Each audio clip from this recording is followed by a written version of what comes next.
Welcome to the Coaches Show. I'm Darrin Joins, Williamson County Schools Athletic Director, and we are pleased to have our first basketball Coaches Show of not only the 24-25 season, but the first of calendar year 25. So you guys, it's pretty special today. Number one. Yeah, that's right. I like it. We're talking about a big matchup tonight. It's a district matchup. District 10 4A.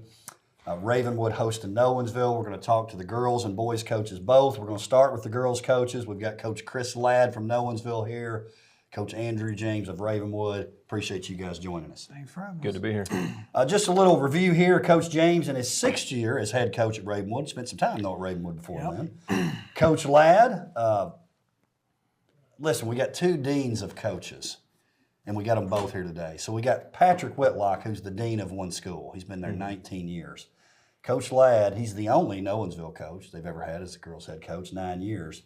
But 27 years of coaching in Williamson County, 23 as a head coach, boys and girls, different schools.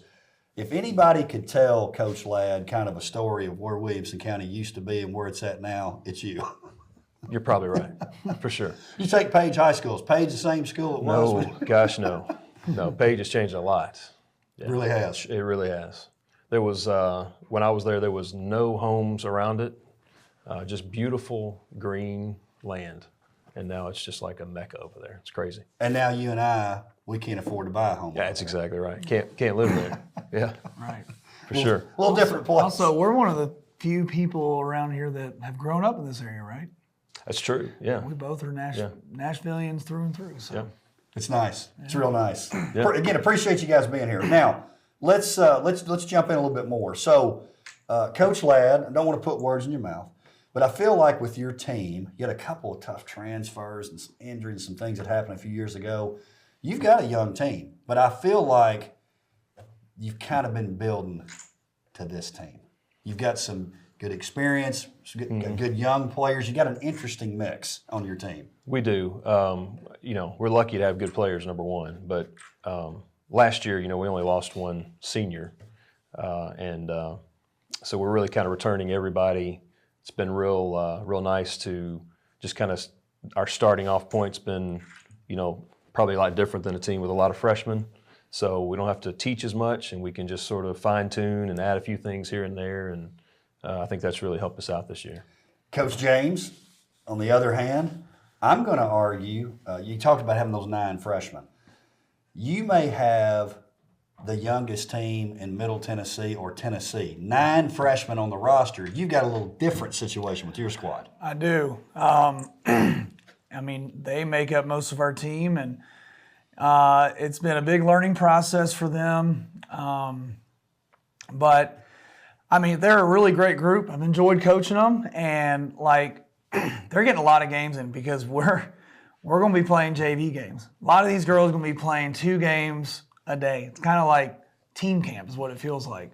But I think it's important for them to get that experience, the JV level and the varsity level, because they just need all the reps we got. We're asking them to expedite their experience at the varsity level. So, but they're a good group. There's talent there. We are just very young and raw right now. Well, Coach James, talk about this a little more.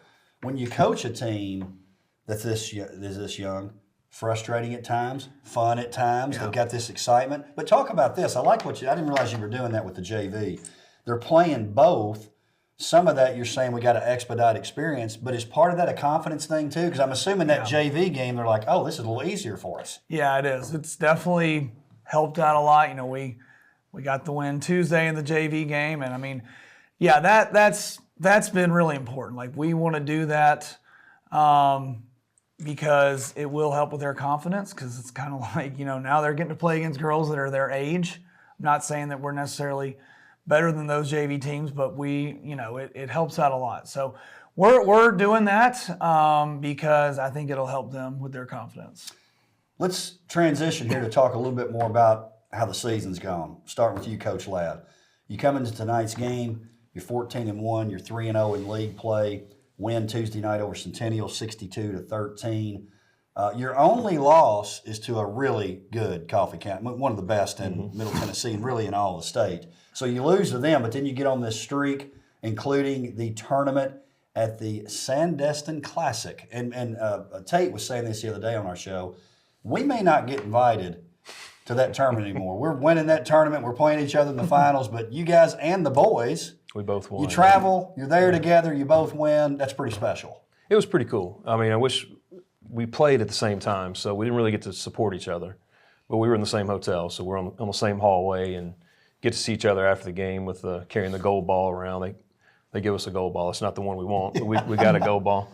But yeah, that's a pretty cool experience. I mean, we don't go to win the tournament. It's really more about the girls bonding and hanging out and getting to be together outside of basketball. As Coach James, they did the same thing. So there's a lot more to it than just winning, but it is nice to win it.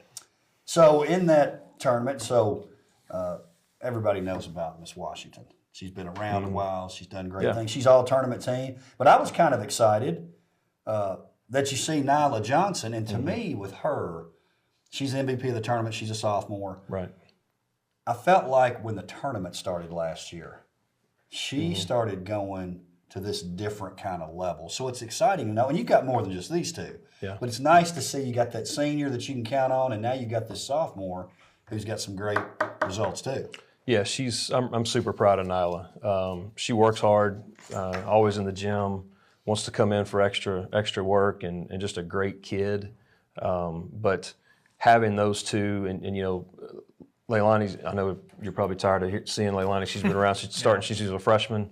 She's a tremendous player, but she has, you know, for her and Nyla to kind of get along together and exist together when they could both kind of be a featured player for us, it really says a lot about both of them and their makeup. Well, and I'm sure with Leilani, she's a competitor. She wants to do well. You know, you rewind, she had to do a little bit more. She's got to do now. Yeah. So she's got a little bit more help, so to speak. Olivia Galloway, another young lady that's played well. Sarah Brakefield. And it's interesting to see. You got sophomore, you got junior, you got a pretty interesting mix of players who are really stepping up. Yeah, nice little mix. And, I mean, you mentioned those four, and those four are kind of our big four, but we've had, I was looking today before we came in, I think we've had 8 girls that have scored double digits in games for us. So we've really, because we were together so much last year, we've really established some depth. And so we really, you know, we don't, any night it could be anybody that kind of has a big night for us. Kind of depends on the matchup and who we're playing and what's going on out there. But yeah, those kids especially. Olivia's had, you know, she had back-to-back, you know, I think she had 18 and 17 back-to-back. And Sarah's kind of coming off a little injury from the summer, but she's kind of getting back into her own now. So it's nice to, it's been a fun group to coach. I mean, it's been really fun this year. Well, it's obvious seeing you around them. Yeah. Ravenwood, let's talk about your squad, Coach James. 0-3 in the league, 4-12 overall. Lost to Summit on Tuesday night, 45-33. But again, talking about your team, it's kind of part of it. You got a younger team. Yeah. But you won 3 of your last 4 going into that game on Tuesday, including 2 straight at the Martin Classic in Panama City. They had to gain some confidence, and I'm sure that bonding thing happened too. Oh, yeah, we had a great time. It was also weird. I'm sure you experienced this in Florida. We had a day down there where we had no basketball because it was a Sunday. Yeah. So we had a day where we just kind of hung out, did a bonfire at the beach. Did you make a local ordinance with having this bonfire? We paid for it. Apparently there's a group that you can pay and they make the bonfire. They do it for you. Yeah, so that was nice. So that's on them. But don't worry, Dr. Vaden's not watching. Yeah, I know. So that was really good. And just seeing them enjoy each other, having fun was really good. It was good to get some wins down there as well. I mean, we got some big wins, like won by a lot. So that was good. But yeah, obviously our youth shows up in varsity games. But I mean, against Summit, we got down by 17, and in the fourth quarter, it's 8-point game, and we have a chance to win. We just couldn't finish it off. So we keep fighting and we keep playing and all that sort of stuff. We're just trying to figure out how to maybe start a little quicker. But they're bought into what we're doing. They're supportive of each other. I was texting one of my coaches today about our team meeting today, and she said that she's never seen a high school group care about each other as much as this group does. So that is a really big positive for us. And, if I, as a coach, can just continue to encourage them and not pulling my hair out at times, like we're gonna have a lot of success moving forward. So Well, we'll talk about this. I believe you and I talked about this summer, Coach, that your seniors have handled it okay too, because that can be frustrating. yeah, Talk about your seniors. Look, they've been great. Emmeline Reyes and Lily Maddox, and I mean the truth of the matter is we had some girls that decided not to play anymore because they didn't want to. I don't know. They just wanted to move on, and these girls have stuck with it. They've been really good to the younger girls, and I know it means a lot to me. It means a lot to the younger girls. I mean, they really look up to them. So we have, for these young girls, we have really good example ahead of them of how to act and be a good teammate. Talk about your freshmen. Have you seen one or two of them kind of really go, okay, she's maturing, not only how she's playing, maybe her mental focus in terms of the game. Anybody kind of distancing themselves there? Well, so you're talking about Nyla Johnson. Chi-Chi Nadeau for us. Wilco name team right there, yes, by the way. Chi-Chi Nadeau. I know, it's a great name. And she kind of reminds us of Nyla. Like that. She's only played basketball since about 6th grade. So she's still pretty raw, has no idea really what her potential could be, and just a great kid and family. She's done really good, and we've got some guards, Kylie White, Lila Myers, and then Callie Carcow and Elin Longley, like some really good. They're really good soccer players as well, and so they bring good athleticism. But all of them really, good athletes, and. We got some shooters, and like they're really good shooters and things like that. So there's pieces there. But like Chi-Chi Nadeau we think is going to be a very special player for us. Let's do this, gentlemen. Let's talk a little bit more about the district. And I'll bring this up in the boys too. It's the strangest thing. I had to double check it. The standings are identical. Same schools, same records in terms of the district. So on the girls' side, same as the boys. Brentwood and Nolensville sitting at 3-0. Page and Franklin 2-1. Indy Summit 1-2, Ravenwood Centennial 0-3. Now, a lot of games will still be played. I always say that you really don't know in basketball until you've played everybody once, because your record could be better or worse because of who you played. Sure. You jump in with the tougher part of the schedule. You got to play all 7 games to really know. Coach Ladd, I want to talk about your team first. That postseason run, not that it was surprising, but you weren't being talked about quite like Brentwood and Page last year, and then you win the district tournament. You get into the region semis. You lose a heartbreaker to Lincoln County. I think maybe 2 months before you might have said, hey, if we can make it that far and get beat on a weird shot at the end, that'd be great. Right. That team's a state tournament team. It had to leave in a way. You had a bad taste, but it was kind of good too. To know that you could make that little run, and it's had to jumpstart you into this year.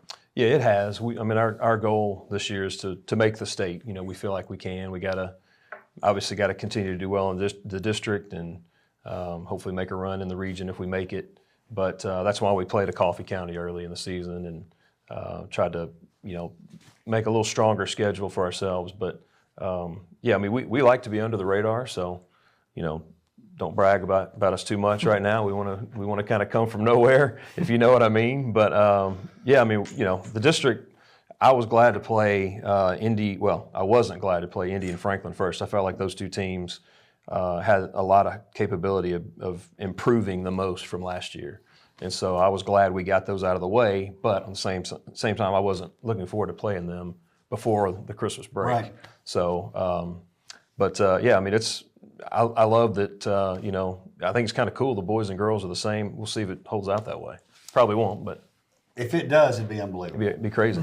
Coach James, obviously your team's a little different. You don't really, talk about these people, they were in the 8th grade. Yeah. Most of them. And then the seniors and the other folks you have on the team, they were playing with different people. So you've got a different conversation going on. Like, hey, every night's one game season, so to speak. Let's take care of tonight. Not that you don't think that way too, but especially with a young team, you're not looking ahead or behind. You're looking at right now. No, we're looking at practice. Like that, we're practicing and just really, again, as coaches, we're so competitive and want to win all the games. And I got to make sure that I'm holding them accountable, making them better, but being encouraging as well and not getting too down on them.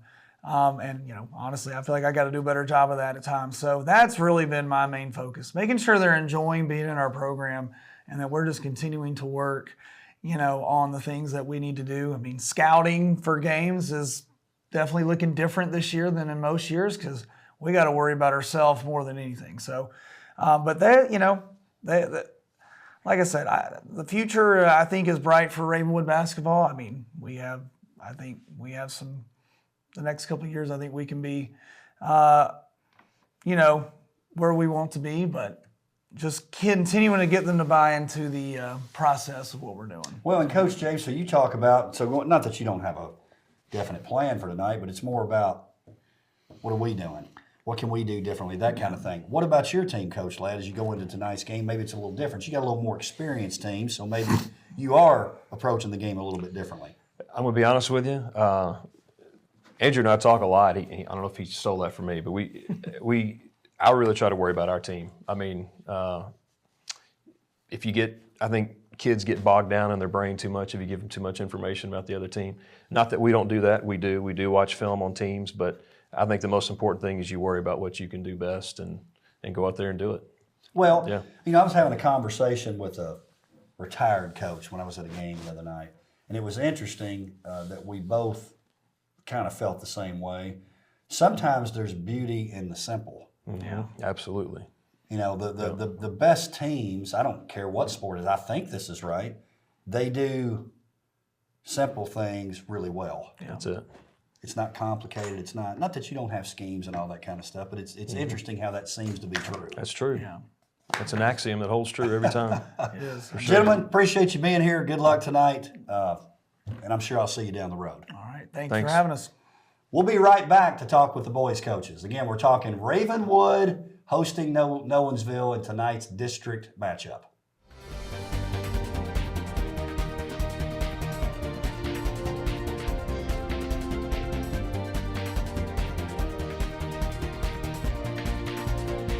Welcome back to the Coaches Show. I'm Darrin Joins, Williamson County Schools Athletic Director. We're talking about tonight's big District 10 4A matchup, Ravenwood hosting Nolensville. We now have our boys' coaches, Coach Drew Gadice, Nolensville High School. Thanks for being here, Coach. Good. Thanks for having me. And the Dean of Coaches at one school, at least, Coach Patrick Whitlock, Ravenwood High School. Yeah, thanks for having me. Appreciate you guys being here. So, Coach Gadice, year 3 at Nolensville, Coach Whitlock, year 19 at Ravenwood. Now, something I found in my research in this game, and you guys both confirmed it, and I'm sure that Coach Gadice has it circled somewhere and everybody's talking about it. But this series is interesting to me.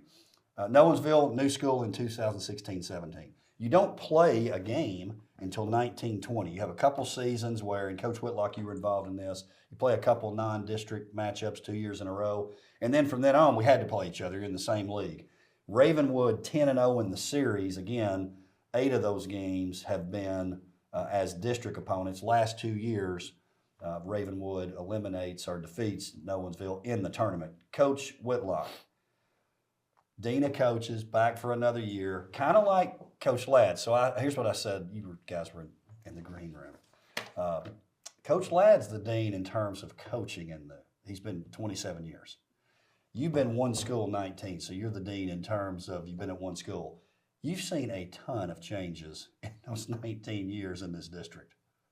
Talk about that a little bit. Yeah, well, first of all, they didn't exist. Right. I mean, I think this came up at Media Day a little bit, but like when I got here, Williamson County basketball was kind of an afterthought. Like if you got a team to the sub-state, that was a big deal. The concept of making a state tournament was like wasn't a foregone conclusion like it is now. And everybody was kind of saying, all right, Franklin won it in 1989. Who's going to be the next team to win it? And there was just this long drought of even getting a team to the state tournament.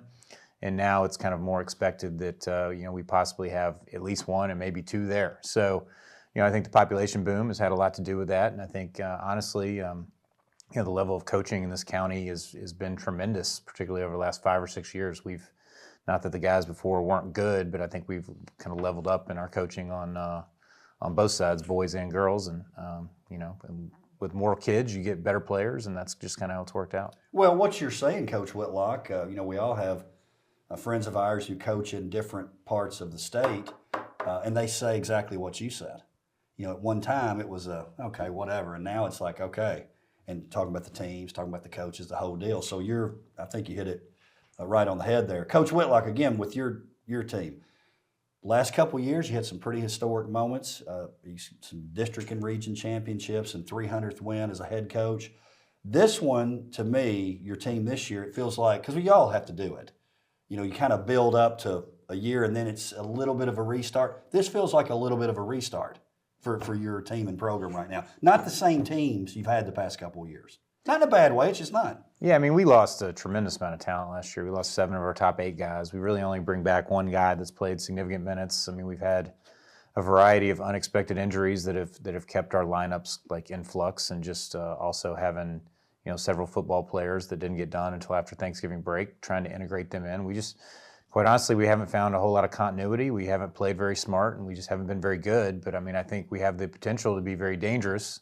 Hopefully that happens tonight, but if it doesn't, we're probably in for a really long night. So we'll see how it plays out. And Coach Whitlock, I would say this is a compliment to you.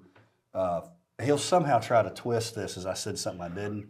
But I always think with you, in these situations, sometimes you're at your best in terms of trying to figure something out. I'm pretty confident before it's over, you're going to figure something out. Well, in the past, I think I've been able to do that. Right now, I don't look very intelligent except for wearing these glasses. So, I mean, we'll see. You know, that would be a great narrative to talk about in February. But, you know, we're just trying to get better every day. And I do believe in my kids. We gotta improve. It's part of being a high school coach where you don't get to pick your players. That's another conversation we could have. Some people maybe get to choose theirs. We don't necessarily get to choose our players. Yeah. Coach Gadish, year 3, your team's really playing well. With your team, I thought you had an interesting situation last year. I thought personally, outside looking in, you had a tough job. And here's what I mean by that.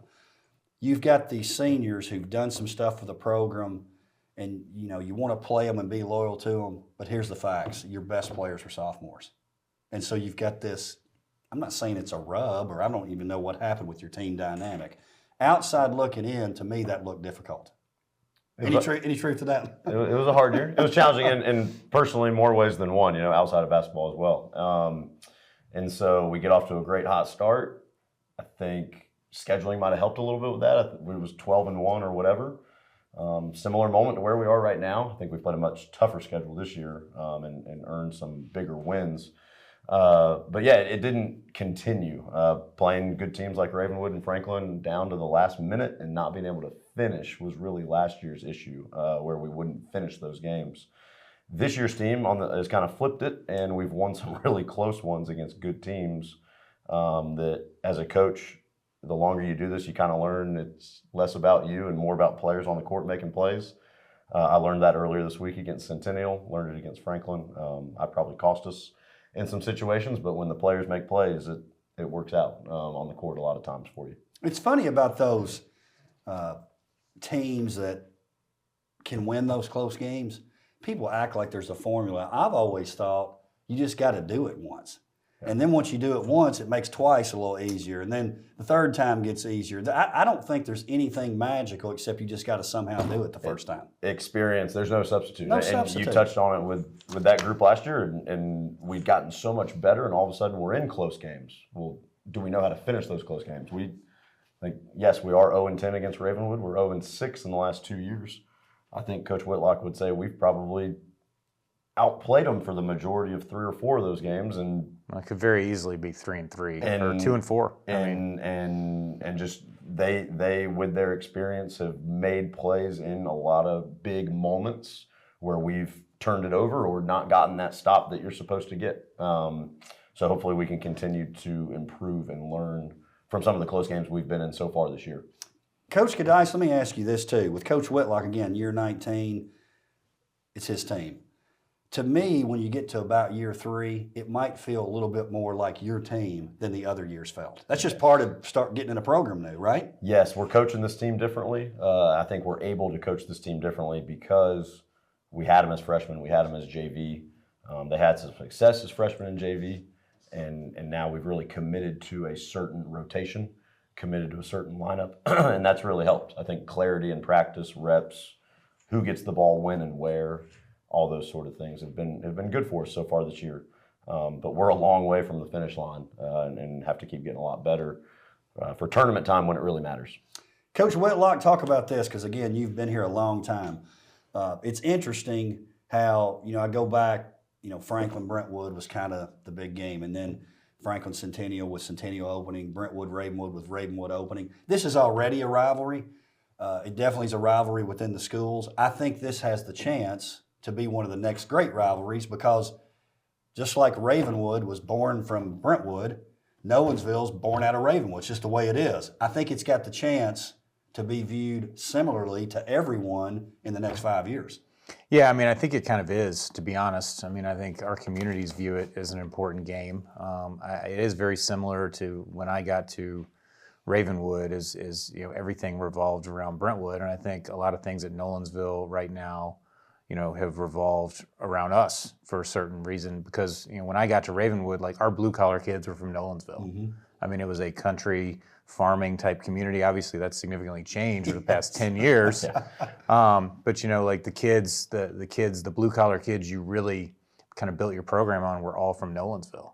And I go over to Nolensville, whether it's to eat or visit friends or whatever, and I run into old players. And now, I've been around long enough to where their kids are getting ready to go to Nolensville. It's kind of weird.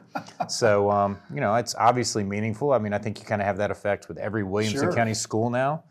But obviously, since we took, or had kids from Nolensville, it's a little bit more meaningful, and I imagine it'll continue to be a pretty intense rivalry. Can you feel that in your building too? Absolutely, because a bunch of the kids go to middle school together, and they live in some of the maybe not the same neighborhoods with county lines, but neighborhoods that are right up next to each other. And yeah, absolutely, and for us as a boys basketball program, it's kind of the one that we haven't done yet. We haven't gotten it. You mentioned that earlier.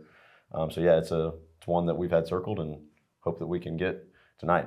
Big crowds every time we go there, big crowds every time at our place. Hopefully this week with the weather doesn't distract too much from that, and hopefully we can get a big crowd out there tonight. Let's talk about your teams a little more. Coach Whitlock, 6-11 overall, 0-3 in district play. Tough loss with Summit on Tuesday night, 57-43. But with your team, again, you've got some inexperienced guys. You had that 4-game winning streak right before that game on Tuesday. That had to help with the confidence. You're in Panama City Beach over the break. You get some wins. Had to get you going in the right direction, entering district play after Christmas. That was the hope. The results on Tuesday night didn't really show that. It's obviously been very frustrating. And like I mentioned earlier, we've had a lot of critical guys that have been in and out of the lineup for various reasons and still not 100% healthy. So we're really just struggling to find continuity, struggling to find a defensive identity. We've played a lot of zone this year, which I think you guys know that drives me insane. I hate it. Without giving away the game plan, I don't know how much zone we'll play tonight, but we'll see. Man. I know you love it. Yeah. You love it. I hated it when you ran it, but it's something that as a coach, I'm probably not overly skilled at teaching. I've had to done a lot of studying on that and trying to transform that and to best fit our team. So we're definitely still a work in progress, and like I said, we kind of need just one big performance, I think, to get us over the hump, and then maybe we can start building a better season. But until we do that, we got a long way to go. Blaze Bonga, Max Kemple, seniors that you're depending on.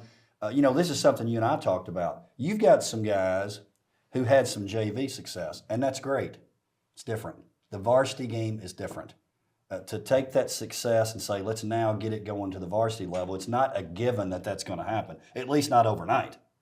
No, it's, we got that phrase, when the lights come on. And some kids can handle that very well and thrive in that environment, like Max Kemple. And other kids are still learning to try and thrive in that environment. And I think that's, something that every coach goes through in every program. You talked about Coach Godice's, junior class. We've known that's coming for a while. It's a really talented class. And now that it's their team, I think, the experiences they've gone through have built on that, where our kids are kind of going through that transition right now. Well, it's definitely a group that lots of folks have been talking about. Let's talk about them specifically. You guys 13-3, 3-0 in district play. I think you really got people's attention. And I'm not saying they're top of the heap this year. Maybe they are, maybe they aren't. But you open up with wins over Franklin and Independence to go 2-0, get a really good win on Tuesday night over Centennial. You win that Hilton Sandestin tournament. You're down there with the girls, get to experience that together. You can feel that tournament and this little run you've been on you're really in a good spot heading into this second half of the year? I think what we've talked about in the locker room is that we've put ourselves in position to play meaningful games, which is fun. That's great. But at the same time, when you win 11 out of 12 or 10 out of 11, whatever it might be, that can go the other way too. You can get soft. You can get complacent. Practices might not be as intense. You might lose sight of the details.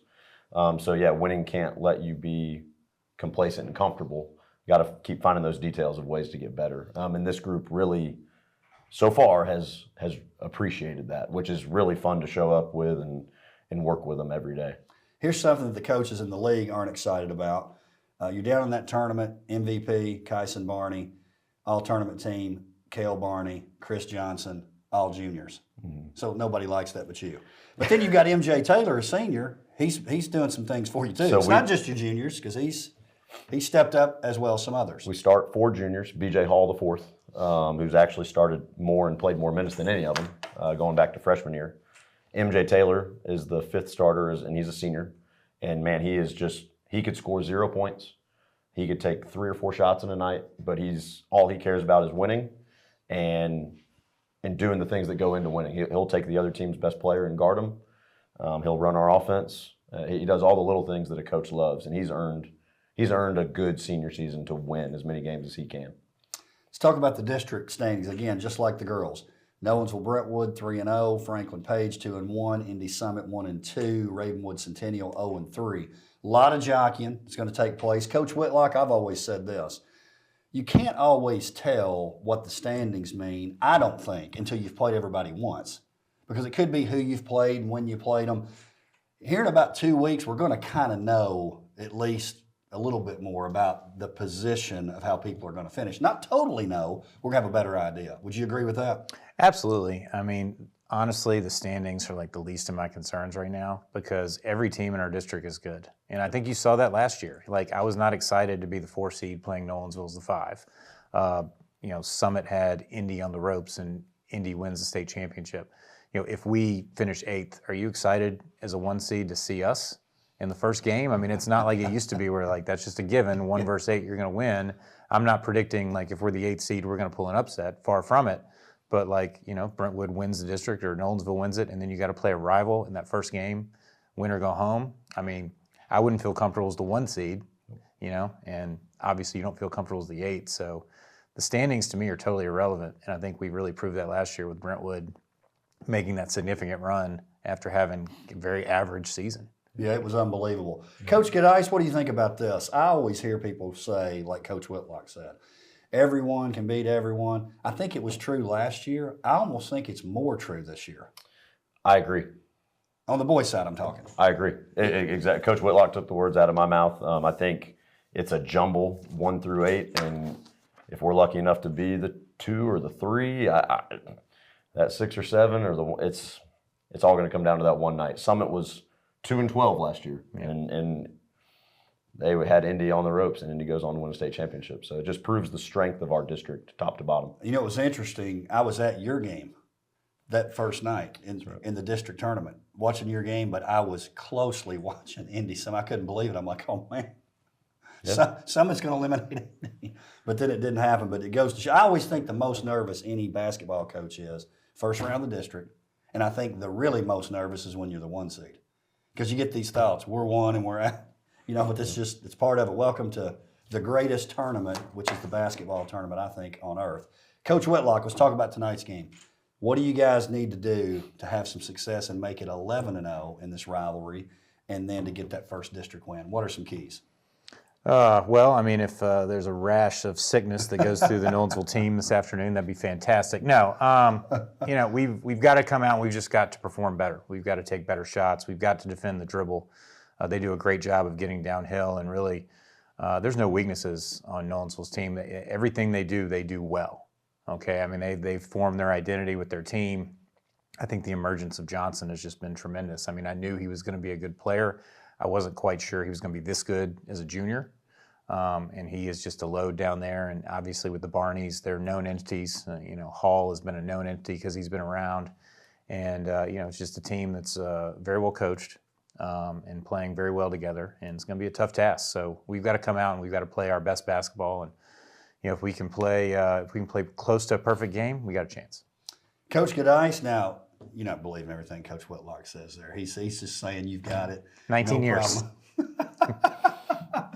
Coach Gadice, what about for your team to go 4-0 and to get that first win over Ravenwood? What do you need to do? Our identity is defending and rebounding, and they do a tremendous job. They move so much. The ball moves, players move. I try to draw up the sets on scout, and I get out there on practice, and I still don't show our guys in practice the right way to run it because there's so much movement in what they do. So we're going to have to really talk on defense to be in the right spots. And contest shooters. They have good shooters that percentage-wise are probably shooting below what they are. And so got to make sure they don't get hot the way Centennial did against us the other night. So guard their stuff and defend the three-point line and then rebound the misses. And then that allows us to push in transition. Well, gentlemen, we're looking forward to it. Appreciate you taking time out of your busy schedule. Looking forward to tonight's game. Again, Ravenwood hosting Nolensville. Thanks for being here. Thank you. Thanks for having us. Thank you for joining us for the Coaches Show. We'll see you next time.